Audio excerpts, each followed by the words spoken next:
I pondered how I wanted to do this for quite a while, and I came up with the idea of insetting the caster wheels so that I could hide them behind a fake skirt to make it look like it's floating. So I left a ½ inch of clearance on the swiveling caster wheels to make sure that they aren't interfered with as they spin around.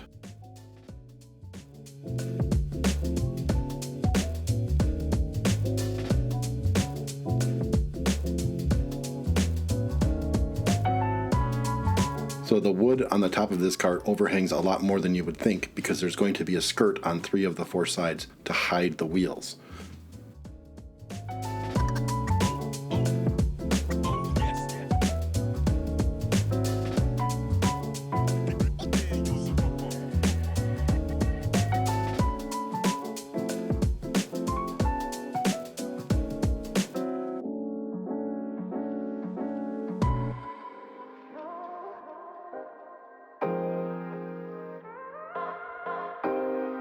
These screws are basically to keep the wood in place and putting them in specific locations where the bookshelf will hide all of them so you see 0 screws.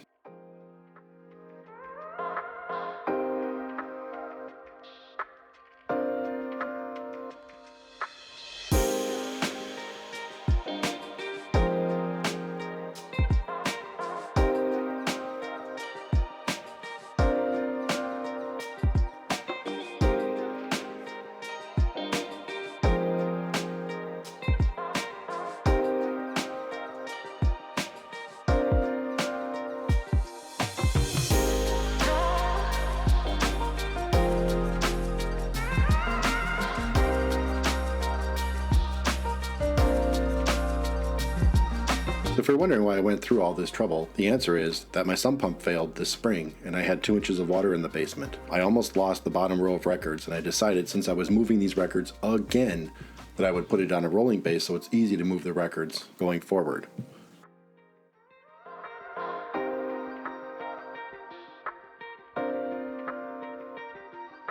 To achieve the floating effect, I measured from the bottom lip of the shelf to the top of the carpet so that the skirt would just kiss the top of the carpet, giving it the appearance of it sitting on the carpet when in reality it's sitting on the wheels.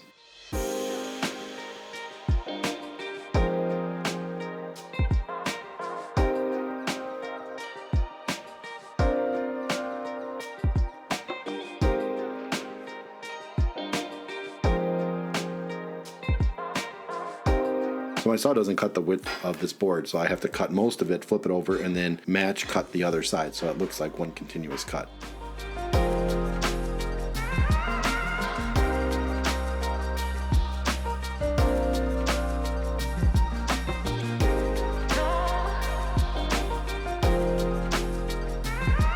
So this is called a brad nailer. It shoots basically finishing nails. I'm using 2-inch long brads to make sure that it's held firmly in place. I tacked all the boards together and then I came back and I nailed the heck out of it afterwards.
So once I got my stereo back on top of the bookshelf with the rolling cart edition, I decided it's just too high. You can see it's almost as tall as I am, and I'm 6 foot tall. So I'm going to be shopping for a really nice stereo cabinet to move all my hi-fi equipment to unburden the shelf. But for now, this will work.